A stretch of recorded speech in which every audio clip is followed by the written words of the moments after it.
അയ്യേ നീ ആൾക്കാർ മുന്നിലൊക്കെ കരഞ്ഞ് നമ്മൾ നാണം കെടുത്തിയില്ലേ. ചെറുപ്പം തൊട്ടേ നമ്മളെ വീട്ടിലൊക്കെ കരയുന്നത് വളരെ മോശമായിട്ടുള്ളൊരു കാര്യമായിട്ടാണ് പഠിപ്പിച്ചിട്ടുള്ളത്. ഇപ്പൊ ഒരു ആൺകുട്ടി കരയാണെങ്കിൽ പറയും അയ്യേ ആൺകുട്ടികൾ കരയാൻ പാടുമോ, മോശാട്ടോ കരയരുത്. പെൺകുട്ടികൾ കരയാണെങ്കിൽ പറയും ഇപ്പൊ തന്നെ അവൾ കരഞ്ഞു, അയ്യേ തൊട്ടാവാടി എന്നുള്ളത്.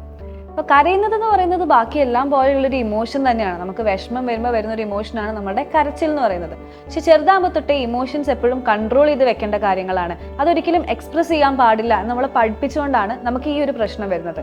വലുതാകുമ്പോൾ പല ആൾക്കാരും പറഞ്ഞ് ഞാൻ കേട്ടിട്ടുണ്ട്, എനിക്ക് അത്രയും വിഷമം വരുന്നുണ്ട്, എനിക്ക് അത്രയും ബുദ്ധിമുട്ടുണ്ട്, കരയണമെന്ന് എനിക്ക് ആഗ്രഹമുണ്ട്, എൻ്റെ കണ്ണിൽ ഒരു തുള്ളി കണ്ണുനീര് പോലും വരുന്നില്ല, എനിക്ക് കരയാൻ പറ്റുന്നില്ല എന്നുള്ളത്.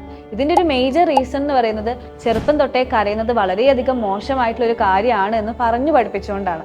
ഇനി വേറെ ചില ആൾക്കാർ പറയും, നമ്മൾ കേട്ടിട്ടുണ്ട്, എനിക്കത് ഭയങ്കര ബുദ്ധിമുട്ടായിരുന്നു, പക്ഷെ ഒന്നിരുന്ന് പൊട്ടി കരഞ്ഞപ്പം ആ പ്രശ്നമൊക്കെ അങ്ങ് പോയി എന്നുള്ളത്. സോ ക്രൈയിങ് അതിന് അതിൻ്റെതായ ബെനിഫിറ്റ്സ് ഉണ്ട്. നമ്മൾ കരയുന്ന സമയത്ത് നമുക്കുണ്ടാകുന്ന ഒരുപാട് ഫ്രസ്ട്രേഷൻസും നമുക്കുണ്ടാകുന്ന ബുദ്ധിമുട്ടുകളൊക്കെ ആ ഒരു ഇമോഷണലി നമ്മൾ വെന്റ് ചെയ്ത്, അതായത് എക്സ്പ്രസ് ചെയ്ത് കളയുന്ന സമയത്ത് we will feel A much lot better.